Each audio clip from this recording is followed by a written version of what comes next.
Welcome in, sorcerers. This is Rule Zero, otherwise known as Sean. That is my name. So it's nice to see y'all here.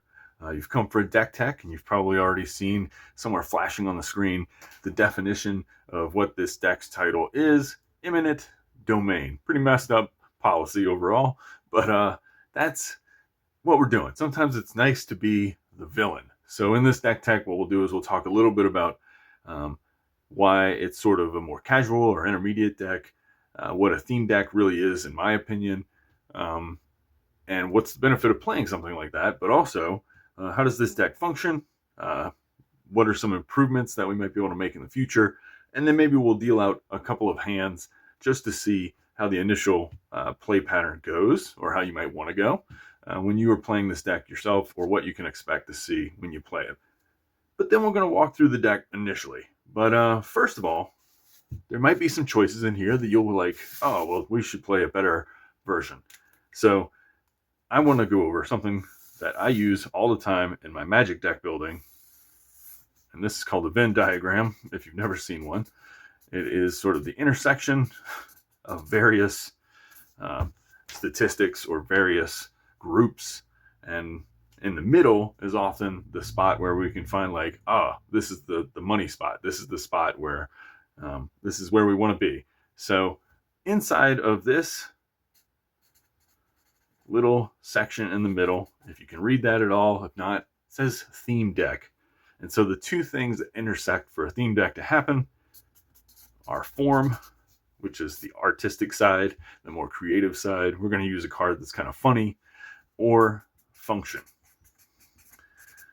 And so sometimes you'll have cards that are more functional or better in the deck than what is maybe in this one. But it's important to pay attention to form. So when you're building any kind of theme deck, any kind of deck that's based on a funny idea, something like that, and you're trying to artistically express something through the deck building, this is a chart that I use just sort of inherently. I don't write it down or draw it, but I always kind of think in my mind, the function first, probably, like I want the deck to work, I want it to operate, but also like I'm looking for names of cards or art in cards or other things in the cards that represent to me the more artistic or the expressive side. So for Eminent Domain, we are the bad guys. We are land developers. We are, in my mind, this is Geomancer LLC, or Limited Liability Corporation, and they are not going to be liable for any of the damages that they do to the land in their pursuit of flipping houses, turning property that was a beautiful forested walkway into a nightmarish construction of various buildings and complexes. And we're just going to leave destruction in our path. And in sorcery terms, the functional terms, what we're doing is we're just trying to expand our domain fairly quickly. And we have some land destruction, so we can kind of like stop the opponent from developing as fast. We have some big beaters that we can cast on the top end, including big spells that can hopefully just incrementally, we will gain a little bit more advantage, destroy their advantage, their key sites with sites of ours that can destroy them. And hopefully we'll just eke out a win in that way. But let's go through the cards. So Geomancer itself, you tap, play or draw a site, and then you have this bonus. If you played an earth site, fill a void adjacent to you with a rubble. So in Geomancer decks, what you can expect to see, and I have the sideboard here, which we'll go over in a little bit, is that you'll get two basically like rubble spots. And what that rubble allows you to do, look at the bottom part here, we've got tap, replace an adjacent rubble with the topmost site of your atlas. So what that allows you to do is basically, instead of drawing a land into your hand, you'll get pretty much two. Let's say my first site is this poisoned well. Why would I want it to be? We'll go over that card later. And then I get to place somewhere adjacent to the Geomancer a rubble. So let's put it there. And then the next turn, I play this impenetrable copse because I don't want any sort of like projectiles coming at my avatar. Well, I also get to play a rubble here. Now, on the third turn of the game, third turn of your game, you get to use the second ability now to, instead of drawing a site, you get to start drawing from the top of your site deck, your atlas, to replace these rubbles with cards.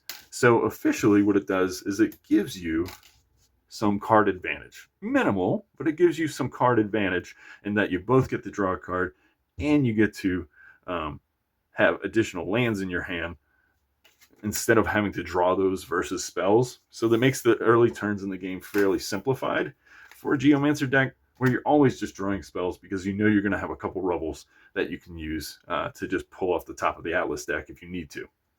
So, in addition to that, let's get to the kinds of cards that we're going to play. We'll get to lands in a second, or sites in a second. Let's look at, because I've got some fun ones in there that I want to talk about with y'all. So we're going to go kind of from ordinary on down to elite and unique. And there's not many uniques in this deck, so this is a fairly budget-friendly deck. You'll see as we go through. This one is a single, a solo. We have another one in the sideboard, Hamlet's Ablaze, for 3 mana and 2 fire. Conjure atop an ordinary or exceptional site. At the start of your turn, destroy the site and minions atop it, and Hamlet's Ablaze. So it's an aura. We're just setting fire to things that we don't own, basically, so that we can later own them. Because when a site is destroyed, it is replaced with a rubble. And when a site is a rubble, that means we can now build our own stuff on top of it. Then we have some simple sort of cards that are going to help. We have a lot of little worker bees that are in this deck. We make a lot of little foot soldiers. We make a lot of little, just little minions that are there to expand, Kettletop leprechauns, all kinds of stuff. So we got Gift of the Serpent. It's a powerful spell, 2 mana, 2 fire. Give an allied minion lethal this turn and then draw a spell. So it replaces itself. It's cantrip. So we have 4 of those. And it allows these little 1/1s to take out a giant 8/8, for instance. Then we have 4 landmass, because we're all about expansion. Draw a site. You may play a land site. So the mana in this deck is kind of intensive, especially our early spells. This one's double earth threshold. So, we do have lands to try and help mitigate that. Then we have Kettletop Leprechaun is what I mean. Sorry, Leprechaun. They have a death rate ability, and we get to draw a site. So they keep filling our hands up, and we get to expand those lands. And in the meantime, they just do a little bit of damage here. They're little 2-power minions for 2. Nothing to sneeze at. We have 4 Common Sense. This is the way that we get to summon certain things, like if we needed the Hamlet's Ablaze or the Gift of the Serpent, or even if we needed to just expand our land base a little bit. Drawing a landmass might be something we need to do. So this allows us to search for any ordinary card in our spellbook, put it in our hands, and shuffle. Thematically speaking, going to that form, and this is also the function, it's like the perfect melding of the two. Genesis, draw a site, Land Surveyor, 2. So this is a little bit more reliable than Kettletop Unicorns, but I play both, and this one only has 1 power, which is important to note. These are very weak. They're sitting there with their maps, and they're scoping out where can I expand to next. I kind of love it. So that's it for our ordinary cards and the deck. So let's go ahead and put those to the side. The nice thing about ordinaries is you run 4, so that takes up a sizable portion of the deck right there. But here we go to our exceptionals. We have Clay Golem. Death Rite, play your top site to an adjacent void or rubble, 4 mana for a 3-power minion. I just love the idea. Like, you're going to have to defend and block this thing. If you want to kill it, then your Geomancer LLC is going to be able to expand its property all over the map. At some points in some games, you may be able to expand far enough, early enough, that you get to cut the opponent off of certain areas. So they may be kind of trapped on their side of the board. Now, those are rare starts, I think, because this isn't the most blazing fast deck, but it is possible, especially if you go first. All right. We have Frontier Settlers. 2 earth threshold, 1 power, tap, reveal, and play your topmost site to an adjacent void or rubble. Frontier Settlers move there and lose this ability. So there's the exceptional. We play 3 of these, along with the Clay Golems. That adds 6 more creatures that can kind of just play sites for us, instead of the Geomancer having to do all the work himself.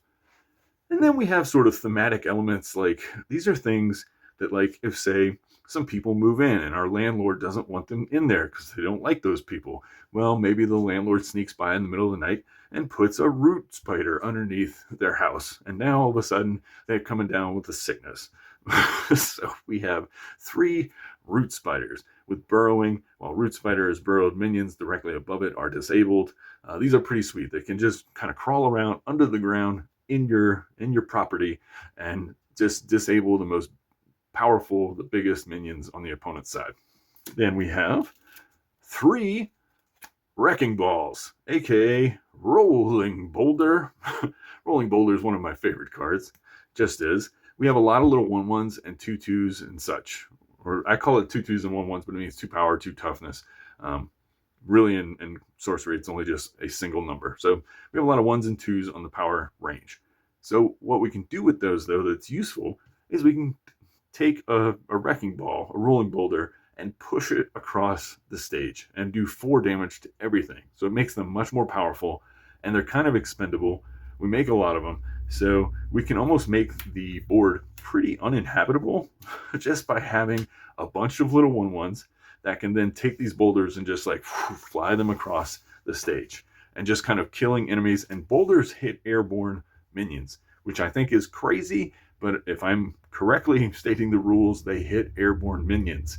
So that's something to think about. If you have Dapple vampires, for instance, that are just causing havoc, well, this thing should take one out from across the stage, and it will keep going. It won't just hit it and stop. It just keeps rolling until the end of the realm. It makes me wonder if with Magellan's Globe, which combines all the sides of the realm, makes it into a portal game, basically. Can you use that and then make Rolling Boulder just kind of infinitely go across a realm over and over again as it just loops? That's one of my dreams. If you've watched this channel for the entirety of it, tell me in the comments below if that's possible. Next, we have, of course, poisoning the water supply. Anything that a great land developer might do if they were trying to take land from somebody else on the cheap. Say we want it to, our opponent has a really nice castle. Well, what if we poison the river? And then all of a sudden the value of that castle goes way down. So Poison Nova is there to clear out enemies on a functional. It's a very good card on a functional side.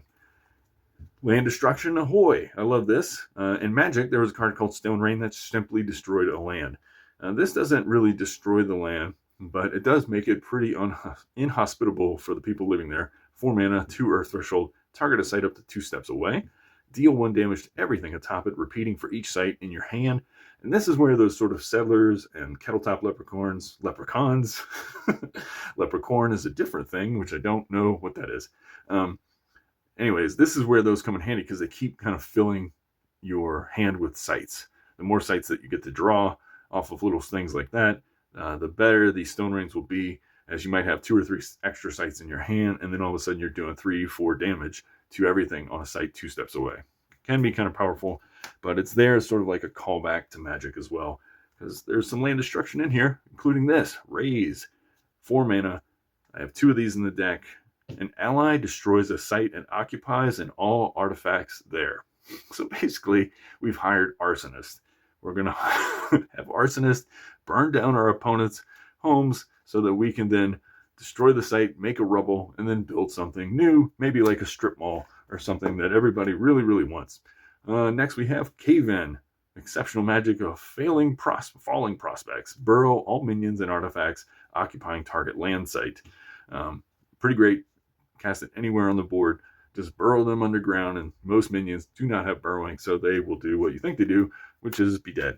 Then we have maintenance workers. So, of course, we're going to have a crew of workers, all these settlers and things. They're going to have toolboxes. So we have 2 toolboxes in the deck for thematic reasons, but also so that we can seek out things from our sideboard, which I have right here. We might as well show that off right now. We have a couple Rubbles, but this is our collection. 10 cards go in a collection if you're new to Sorcery, and it's always accessible. It's kind of a way aside, a third deck, so to speak. But the only way you can really access it is with cards like a toolbox that say you may cast a ordinary spell from your collection. All these spells are ordinary. Some of the lands that we have hounds on them. These are sort of like keeping people off of our property. But then for the toolbox cards, we can get an angry mob. Say we write an article in the newspaper that talks some smack about this other developer. all of a sudden we can rile everybody in town up, and they take some rocks and they beat a unique or elite minion to death in a town square.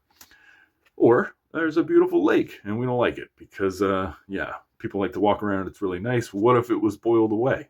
Then they wouldn't like it as much.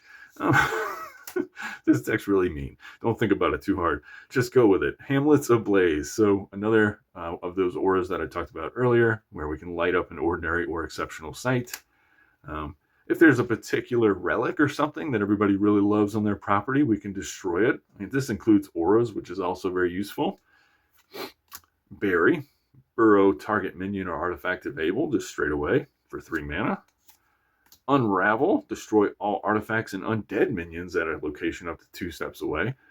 These are kind of just hedging. We don't know exactly what we'll be playing against, but if we're playing against Necromancer and there's a powerful undead minion, great. This is when we get sort of like the cops involved. We want to, and there's more of those cards in the deck coming up, but sometimes these groups, these businesses that just develop things are trying to scare away the protesters, the natives. And so what this card is the border militia. We are hiring the police to protect property over people, which is, I'm not going to get too political, but we're playing a bad guy in this deck. Just remember, it's role play. Or we have just a rock, and we'll at no means there are no means beyond where the developer will go to get the edge on somebody else. And maybe that involves stealing the relic and replacing it with like a really nasty bauble, just an ugly rock. Devaluing their property is what this deck is all about. And Just a Rock devalues property at its heart. Take their ring, and instead of their ring, they have rocks now. Great. So we go to Toolbox. We have Onslaught. This kind of goes along with like the angry mob mentality. We only have 1 in the deck. I would play more. I just didn't pull any out of my boxes. This turn, allies gain +1 power, charge, and can't be immobilized, silenced, or disabled. So if you have a lot of 1/1s, or 1 power, 2 power minions, this is a great finisher that you can kind of turn them all into giant beaters. Maybe put somebody on death's door right away, out of nowhere. We can summon a demon. We're not against the occult and its rituals. Centerfee. Genesis, target adjacent site is silenced and provides no threshold while Centerfee is in the realm. I imagine this is sort of like we've poltergeisted an opponent's house. We've made a demon infect their house and then sold it to them, and they have no idea. And at some point, the chairs are going to fly all around the room. Somebody's going to be on the ceiling. It's going to be a bad time. And they're going to be like, why doesn't anything in this house work? Well, Centerfee is underneath. Or for ourselves, we might say, like, buy some property, and then we know it's valuable, and they don't, and we just buy it out from under them, and then we get to unlock the treasure underneath and profit, making some card draw when we pull that treasure up. We're not against destroying rich people's stuff, too. Castles Ablaze, conjure atop an elite or unique site. At the start of your turn, same thing as Hamlet's Ablaze, but this one gets all the nice stuff. Destroy the site minions atop it and Castles Ablaze. We will burn down anything. Here's the mayor that's in our pocket. He also powers up the mob. He's the guy that goes and says, like, our opposing developers are bad news and we need to get the town rioting. Other nearby mortals have +1 power. Then we have a land deed. I love this. Through the court system, we can just use this 4 power elite document, and bearer has control this site. So we just walk onto somebody else's property, we present them with a deed, and now we're like, this one's mine. Sorry. This one is weird. This one's like a bulldozer. I imagine this like a bulldozer. It's a very ethereal, spirit-like bulldozer. Atlas Wanderers 5, 3 Earth Threshold, tough to get to sometimes. Genesis, this site and an adjacent site change places, carrying along everything of normal size. I love kind of cards. I mean, it's 5 power on its own, so it's good. But I love cards that actually like create havoc on the board. You can kind of shift things to your advantage. Here's more Popo for the deck. We've got 6 mana for guards. Summon a foot soldier token to each site near your avatar. One of the things about Geomancer that we like to do is don't like to keep him just on his original site. We want to move him up. So at times, you want to move Geomancer because you may want to create more Rubbles in these kind of areas on the board. So when you do that, a card like Guards all of a sudden becomes phenomenally improved. If you played it here, you'd get 5 guards, which is great. But if you play it here, you get 8 guards, which is much better. So depending on where you're at in the game, you can use that or not. Then we have Lord of Destruction, because we are a demonic entity wrapped in corporatism. But underneath it, underneath all of the pretty logos and stuff and the vans, unmarked white vans, we have the Lord of Destruction at our beck and call. 6 mana for a 6 power elite demon of unbridled wrath. It destroys sites it strikes and other minions there. This thing is incredibly powerful, and therefore we run 2 of them. They're twins, and they're down to clown. Then we have Raytanus Titan. These are some of the big dogs we talked about. Genesis, strike each enemy here. These are the bruisers of our corporation, and they come in and punch people off of the land with their 6 power. Then we have, in case nothing else works, to get people to move out, Craterize. Craterize does an excellent job of destroying all kinds of things, doing 10 damage and then circling out with much more damage all across the realm. This will damage anything and everything around. Then we have some sort of role players. I imagine this guy as sort of like the he's not the number one landlord in charge underneath this developer, but he's sort of like the community property manager, let's say. Kind of goes in and kicks people out and stuff like that. Sir Morian, he comes with some guards on his own because cowards can't fight alone. Enemy projectiles can't enter here. He's immune to people throwing stuff at him because it's happened so much in his life. Genesis summoned 2 foot soldiers token here as well. And then we have the real landlord, king of the realm. Other mortals have +1 power. You control all mortals through the power of bribery and whatever other means he might have necessary. The landlord of all these properties, who doesn't do any work, he just kind of comes in and just controls people through his influence and power. And then we have a couple little artifacts. This is probably the gem that this Geomancer is holding right there to make some of our earth spells more palatable, our expensive ones. And then, if nothing else, a 2020 year style pandemic has run across, and this unique aura runs the storehouse dry. At the end of your turn, the strongest minion occupying affected sites dies. If tied, choose 1 to spell. If none, die. We are not above anything in this deck. It's a horrible and cruel thing that we're doing to our opponents. But it's fun. It's blast. And it's all in good fun. And this is a way for you to sort of like, just like with a Grand Theft Auto or a Red Dead Redemption, get out your craziest impulses in a fictional setting where it's safe to do so. Now, let's look at some of our lands. Obviously, we're clearing a lot of brush, and we have these impenetrable cops. These are super useful, played on the front line of any deck that prevent projectiles from entering this site. Super awesome. We have Poison Wells. This is form and function. Genesis, enemy avatars lose 1 life for each nearby site they control. The idea being you want to spread as soon as you can. If you can play this fairly early, when they've started to develop, you can do a quick and early 3 or 4 damage just by placing this in the right place. River of Blood, all healing is halved, rounded down, just a handy, exceptional sight. We have more impenetrable cops and another River of Blood because we don't want healing and we don't want projectiles. This is where we get those Hellhounds from. We have 2 Molten Mars in the deck. Those will help get the dogs, sick the dogs on them. Curse Land, whenever another site is placed nearby, its controller loses 2 life. So we can play this one out early as well, along with those Poison Wells, onto the enemy's property. Plague Pits, if they're running graveyard shenanigans, this is a great card. Genesis, if there are 3 or more dead minions, banish all cemeteries. So we only have 1 in the deck, but I could see running probably 2. It is an elite site. That's the max you could run. And then, because of all those heavy element requirements, we have 2 steps. If I get a third, I'll definitely put it in. I'll find space. We have 3, the maximum of active volcano. These are sort of double thresholds. Sorry, let's get the light off of that. Double threshold sites. There we go. Better. And we have 3 fertile earth. That's because there's so many 2 and 3 mana things with double threshold that we really want to draw 1 of those in our opening hand. I mentioned there's a lot of little worker bees all around, and that's because we run Not the full set of these because they're ordinary sites, but we do run 2 of each. Rustic Village, you can pay 1 to summon a foot soldier here.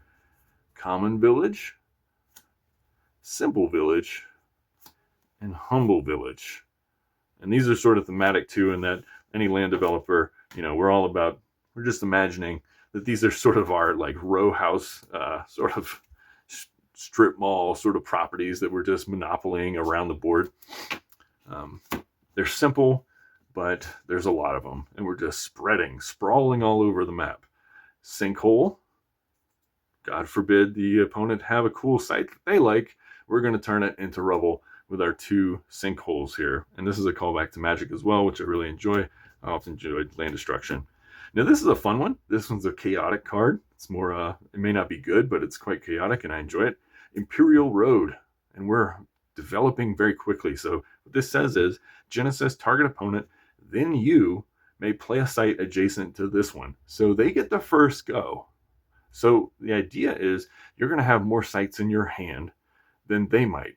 Ideally, you want to play this sort of like mid-game when they've already played all their sites out and you're still drawing some because of the types of minions that you play. All of a sudden, you get all the advantage. They don't get any at all. But even if you draw it early, I think just expansion is super fun. And you have enough minions that can kind of protect you from little early creatures, so you're not too worried about them summoning something to a site close by. At least I wouldn't be. And then finally, we have one of my favorite sites. Unfortunately, it's unique. I wish there was a different version that was elite. Saint Wald. The art's beautiful. Deathrite abilities here are also Genesis abilities. So in the deck, if you remember, we have not a huge amount, but we have some. And so, Saint Wald, if you get that out, all of a sudden your Kettletop Leprechauns become twice as powerful. Now they draw a site on entry and they draw a site on death. Or we also have, in addition to them, let's see where they're at, these clay golems, which I quite enjoy. Deathrite. These kind of expand your realm. Play your top site to an adjacent void or rebel when they come in, which is pretty cool. So Saint Wald, because of these are the cards you want to play them with. You usually want to play it on the outside of your board, somewhere here, somewhere where you have room to expand to, and the opponent won't be able to get to soon enough. Well, there we go. There's the Eminent Domain deck. I hope that you've enjoyed watching this video. I might add just a couple extra draws here at the end, but for this portion, thank you so much for watching. If you have suggestions on how to make this deck better, because I don't know all the cards yet, you might know some that would fit perfectly. Go ahead and make them in the comments below. And I can't wait to talk with you about it. See you contesting the realm. Hello, welcome into the second half of the video, where we're just going to go ahead and play out a couple of turns, actually about 3 turns, in the deck, maybe 1 or 2 times, depending on how long this one goes. To see how this deck kind of plays out, to give you a feel for what the pattern is and what you kind of want to grab in the early game. So we're going to go ahead and draw 3 cards. Okay, so we have Frontier Settlers. They kind of tap to create more lands. We have a Common Sense, and that allows us to go and fetch an ordinary card from our spell book.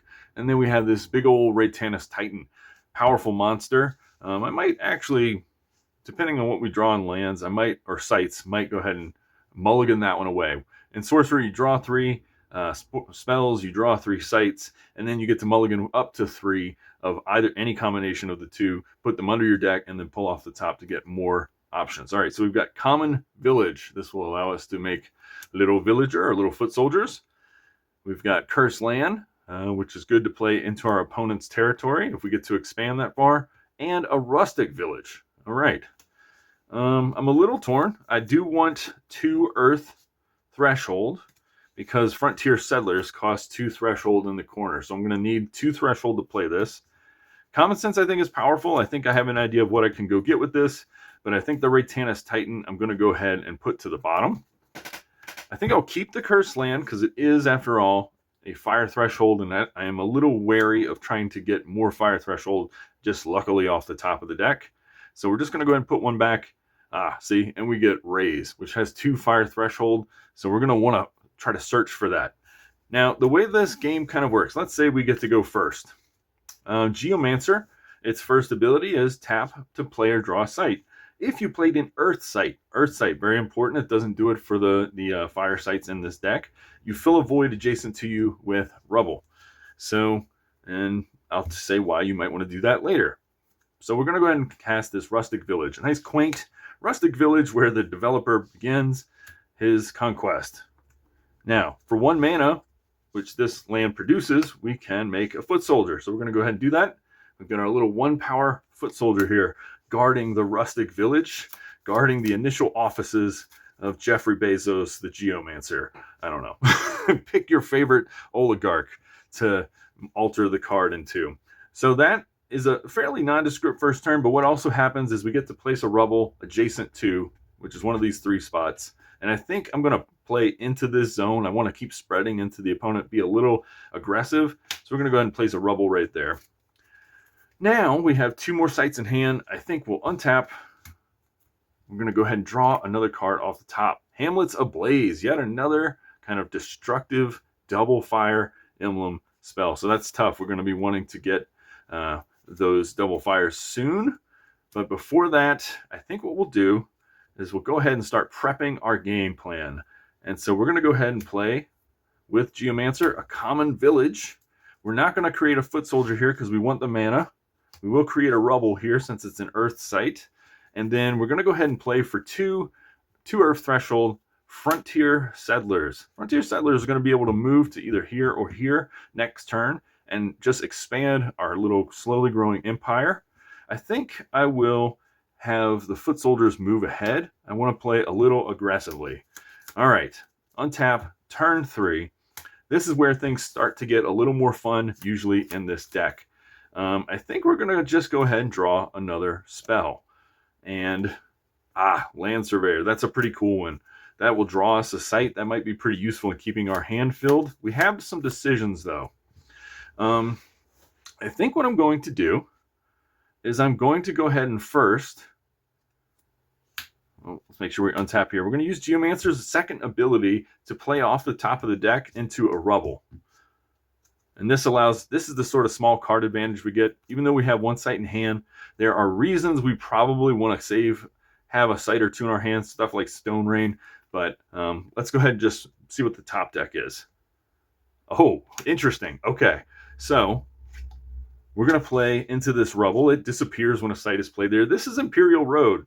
So Genesis, target opponent, then you may play a site adjacent to this one. So it kind of ramps our opponent too, especially at this early stage in the game. Sometimes Geomancer is a little random, but let's go ahead and use one of these. Let's imagine the opponent plays directly to our back row. He wants to kind of cut us off of some of our other mana. But now we get to play an additional site as well, and I happen to have 1 in hand, which is good. So we're going to play Cursed Land. If I didn't have 1 in hand, I wouldn't be able to play the Cursed Land. Now, whenever another site is played nearby, its controller will lose 2 life. So if our opponent continues to go ahead and expand their empire, then they will lose 2 life as they do on this side of the board. And this is pretty solid because if they play here, here, here, or here, they will go ahead and lose 2 life. Pretty powerful ability. So now what we want to do is we have 1, 2, 3, 4 mana, but actually we have 5. And so we're going to continue to expand. We're going to use Frontier Settlers tap ability.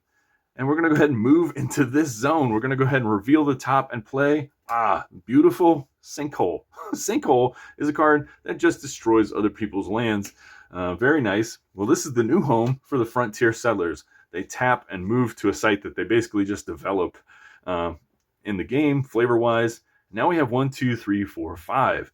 So I don't think we're done expanding. You know why? Because what we're going to do is we're going to go ahead and use common sense.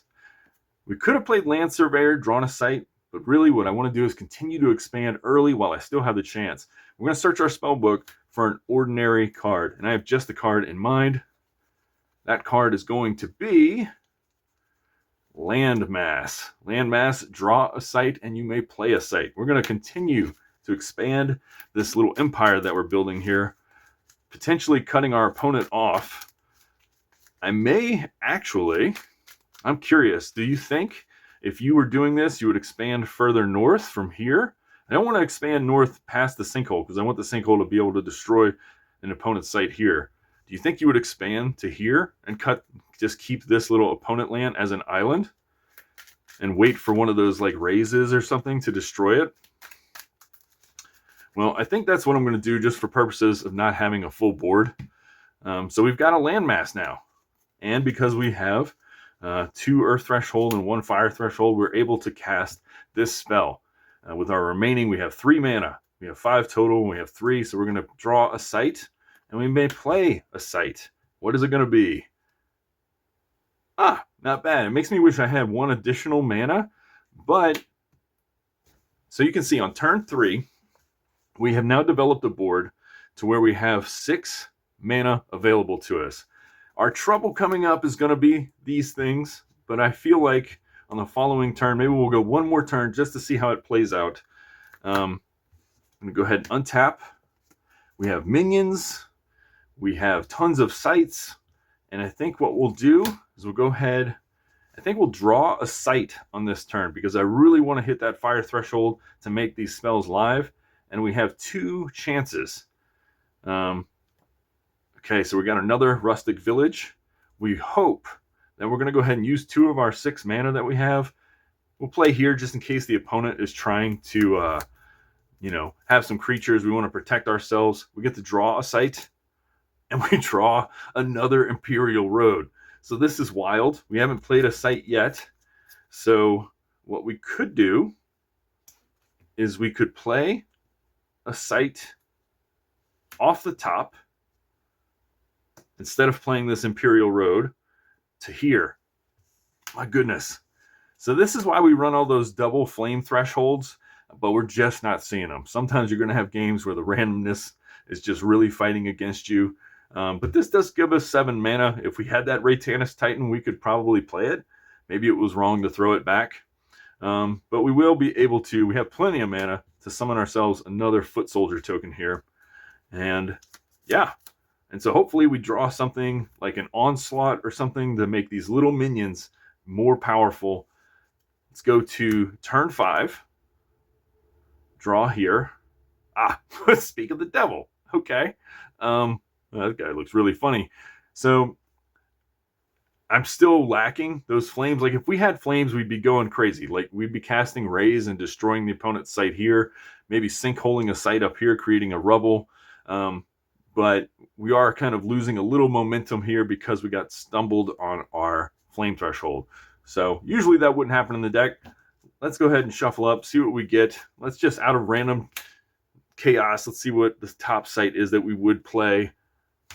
More Earth Threshold. The gods are just have it out for us today. All right, let's go ahead and shuffle up, do another one. Okay, here we are for game 2. So we're going to go ahead and draw our cards. We're going to play a little bit faster, perhaps. Raise, Clay Golem, Landmass. It gives us something to shoot for. Let's see what we get for our sites. A Simple Village, an Imperial Road, and a Sinkhole. So I'm definitely going to want to, I think I'm just going to put back this Raise and maybe the Clay Golem. And in addition, I may go ahead and put this Sinkhole back.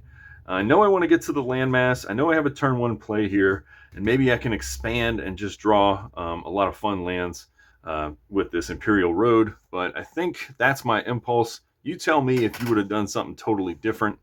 I'm just worried about getting caught up in that place where we don't have Fire Threshold. And funny enough, I looked at the top 4 cards after the last kind of cutoff of the video, the first hand, and sure enough, 1, 2, 3, we had 2 Rivers of Blood, a Step, and another Fire Site. So we would have had it, but it gets sketchy, it gets a little scary. So we're going to go ahead and draw a Rolling Boulder and Atlas Wanderer. That kind of is big and beefy. It doesn't give us a lot to do in our first turns. Let's see what we draw.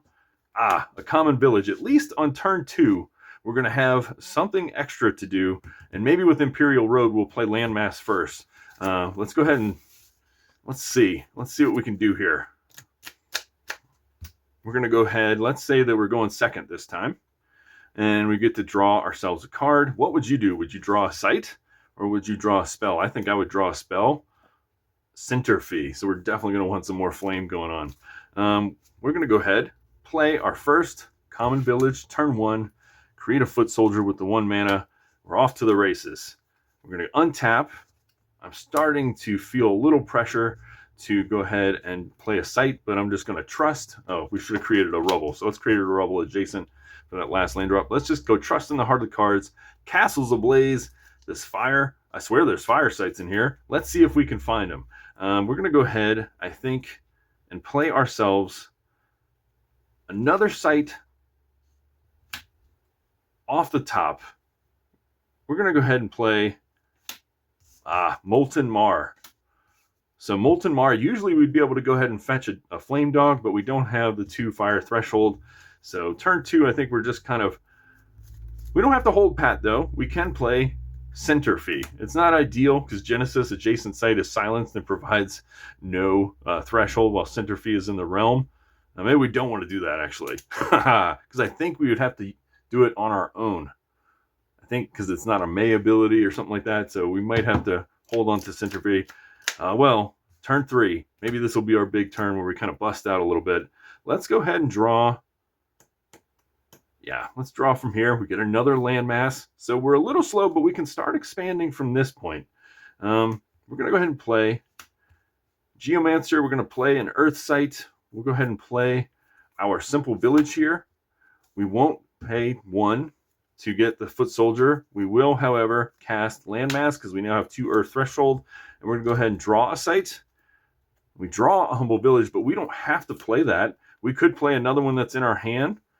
So I think what I'm going to do is I'm going to go ahead and play something wacky. We're going to go ahead and play Imperial Road to start getting more nonsense going on. Now we say, let's say the opponent wants to just cut us off right here, just cut the middle of our realm. That's fine. We're going to play an additional site. We're going to play an additional site right here on the edge, and we're going to have a Humble Village. And so what we'll do now is we have 2 mana remaining. Now we can cast Center Fee to cut them off of this threshold on this site. So good thing we saved the Center Fee and didn't handicap ourselves. But that would be turn 3. So turn 3, we have 5 mana producing lands. We have a fire threshold. We have an additional landmass. And we can play an Atlas Wanderers. We have 3 Earth next.